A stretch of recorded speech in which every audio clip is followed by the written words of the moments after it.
So you're looking for a sensible daily driver, one that can carry 4 people, all-wheel drive, be comfortable to drive across the country.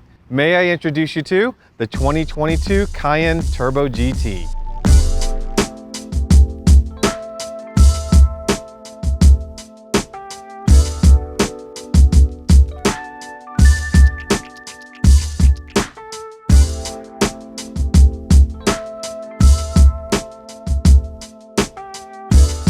Be sure to log into your YouTube account, subscribe to our channel, and turn on notifications so you don't miss a video. Best of all, it's free to do so. So this is what you get when you task the engineers in Stuttgart to develop the wildest Cayenne possible. This is the 2022 Cayenne Turbo GT in beautiful Arctic gray with Neodyne 22-inch wheels. Let's take a look at this front end. Wide openings, gaping openings to cool off the hot rod engine that's in there. It's been said that the engine has been massaged by the magicians at Weissach. Let's take a look underneath the hood. So here we have somewhat a look to the 4-liter V8 twin turbo engine. This packs about 631 horsepower and I believe 626 pound-feet of torque. Plenty of muscle to move this thing forward. In fact, it goes 0 to 60 in just over 3 seconds, and it's an SUV that can do the quarter mile in 11 seconds. Just think about that. 11-second quarter mile in a big SUV. Staggering numbers.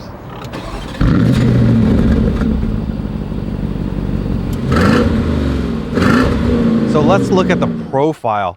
This is the Cayenne Coupe. The back is tapered down, much more aggressive than your standard Cayenne. I'll be the first to admit, I didn't really understand why one would want to take a Cayenne and rake it and make it coupe-like. It takes away some of the, I guess, the utility part of it. But I'll tell you in a little bit later when we're sitting inside what that means. Let's take a look here. Man, these rotors, 17-inch or so, it would make your local artisan pizza shop blush. These are 17-inch rotors coupled with, and these are PCCBs. Even though the calipers are black, this was optioned instead of your normal yellow you would see with PCCBs. These are, I believe, 10-piston calipers painted in black for the Neodyne finish of the wheels, 22-inch wheels, and some sticky Pirelli P0 Corsa tires.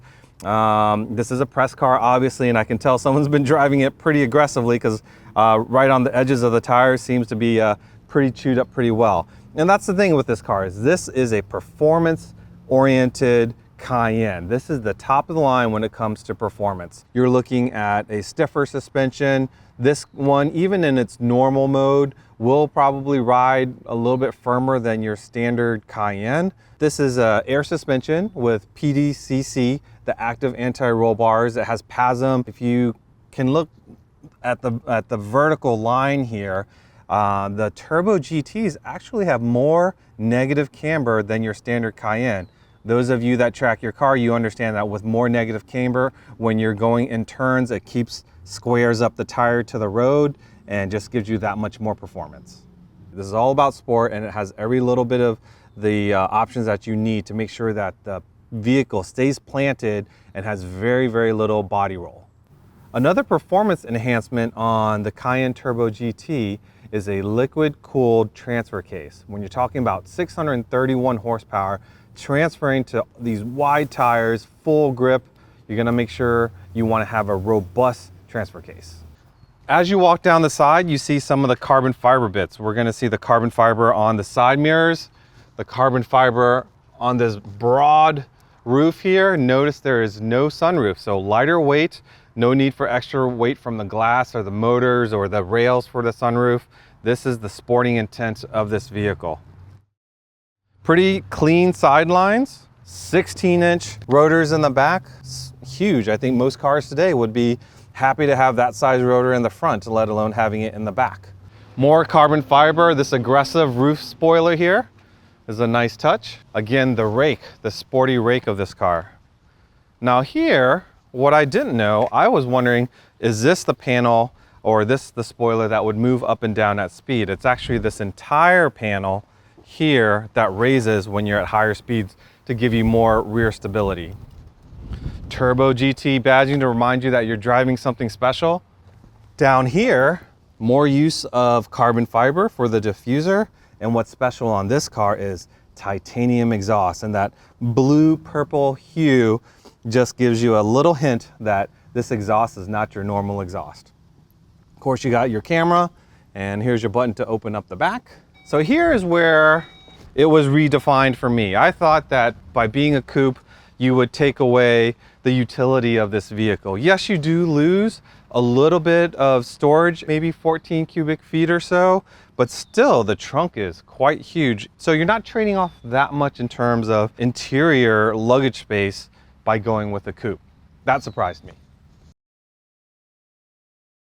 I'm about 5'10", climbing into the back of this Cayenne Turbo GT, plenty of headroom for myself.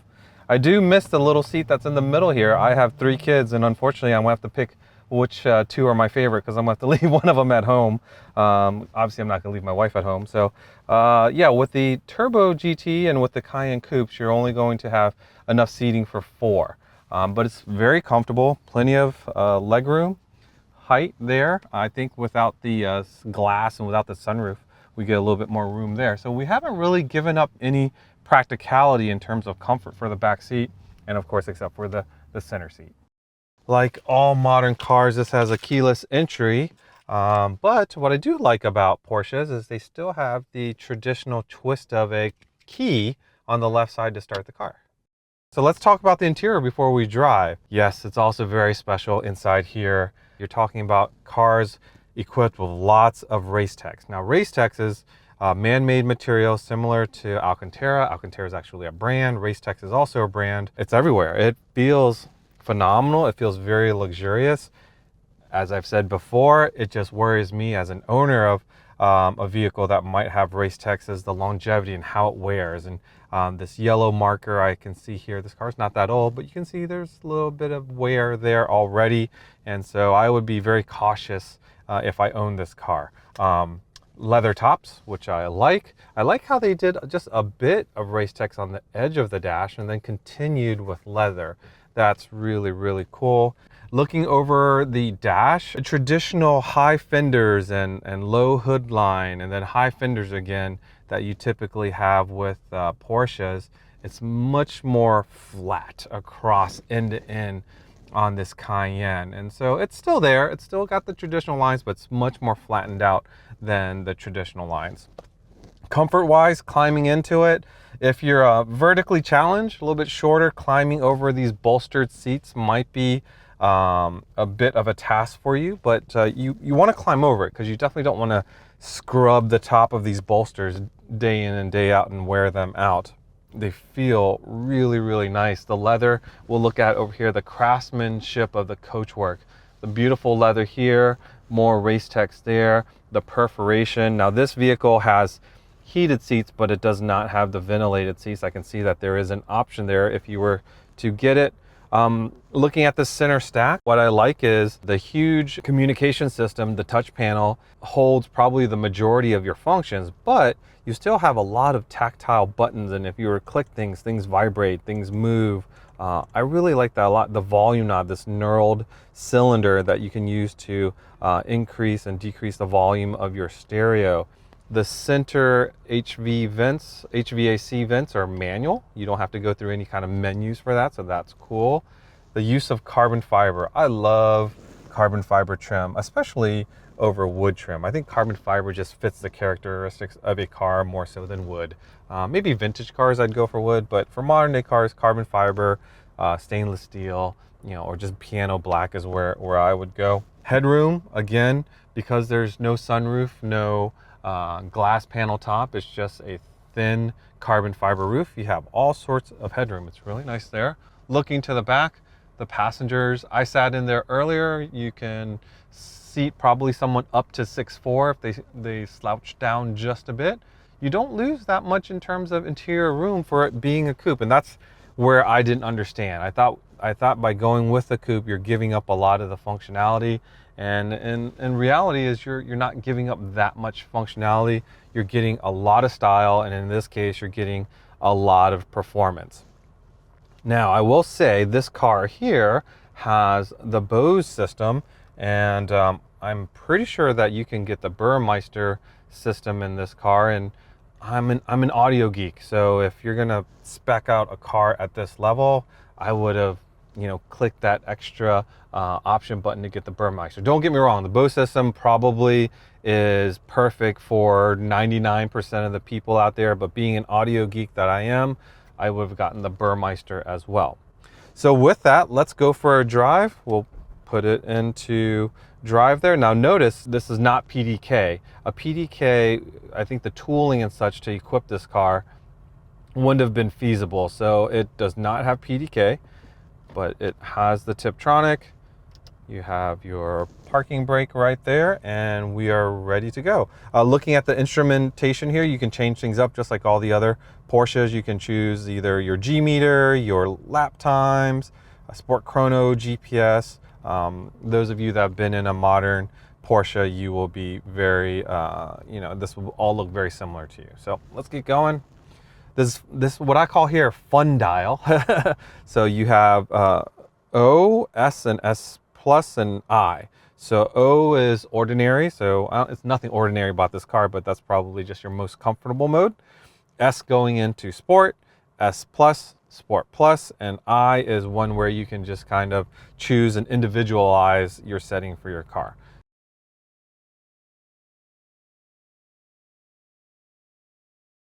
We are going to just keep it in O, and here's where you're cruising along just like it's meant to be a daily driver. Super easy, climb in, go to work, go to the grocery store, whatever.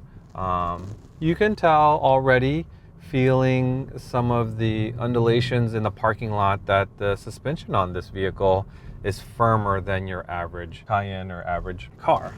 This also has rear axle steering, and boy, does it make a difference, especially at speed, in U-turns. It's amazing how it's able to move this package around so effortlessly. So in O, or ordinary, everything's quiet. The suspension is in its softest setting. The throttle positioning is a little bit lazier.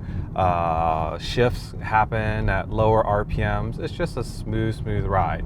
Then you turn over into sport. Things start to firm up, exhaust opens, it holds the RPMs a little bit higher, and then when you go to S Sport Plus, it just goes a little bit crazy. Now I'm going to take advantage of this open road here and do launch control, and if you haven't done it before, it's quite easy. You've got to be in Sport Plus with Sport Chrono, left foot brake 100%, right foot throttle 100%, let go of the brake, and there it goes. And we're just going to get up to the speed of the road, which is 40 miles an hour. But that's how you launch with launch control. That's a lot of fun. And if you have a longer stretch, you definitely should try that out in your vehicle.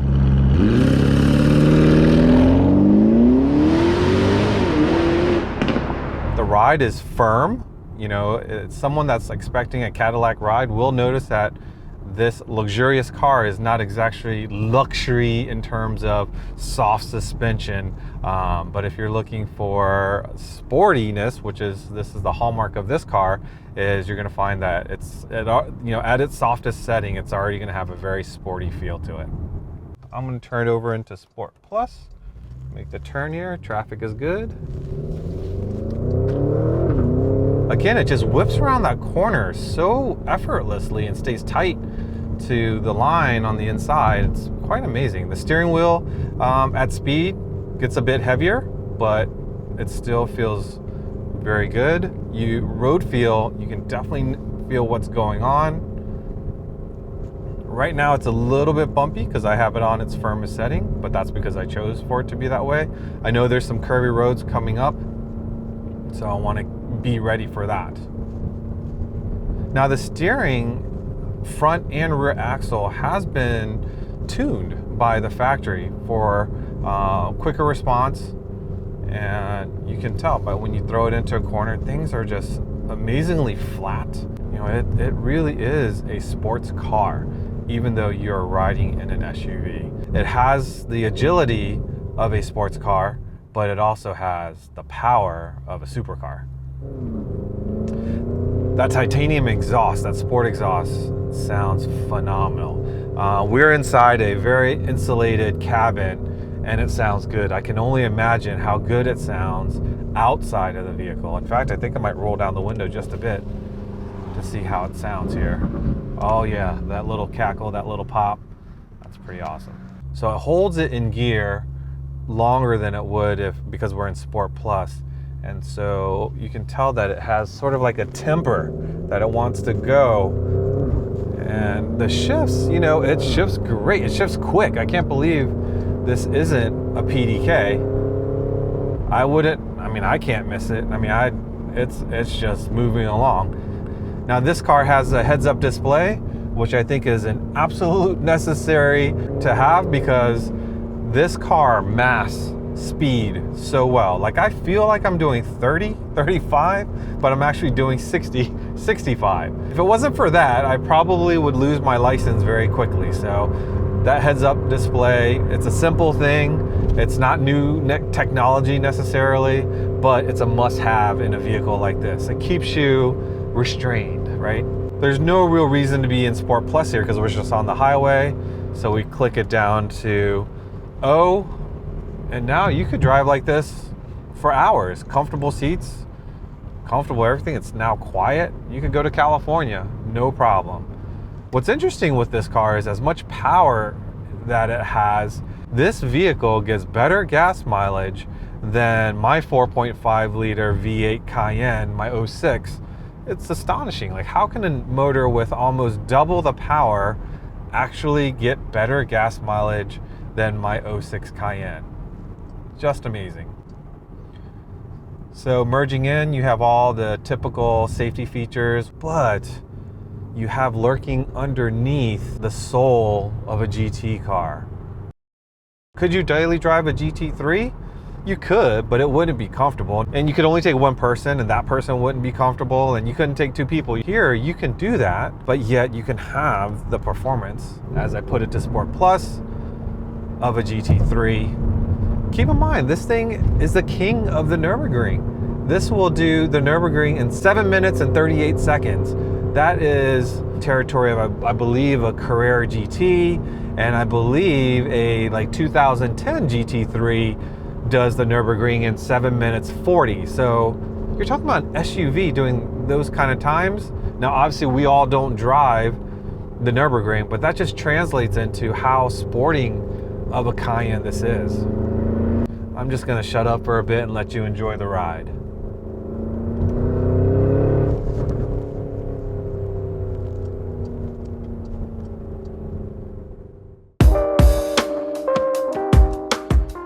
So there you have it, a little review of the mighty 2022 Cayenne Turbo GT. I hope you enjoyed it. If you enjoy the videos on YouTube, please subscribe to our channel. We're trying to get to 100,000 subscribers. We want everybody to know about PCA and join us. Enthusiasts, owners, click that subscribe button, click the bell, leave a comment if you have questions about this car. We certainly monitor the comments and we'll get back to you with answers. Thanks for watching.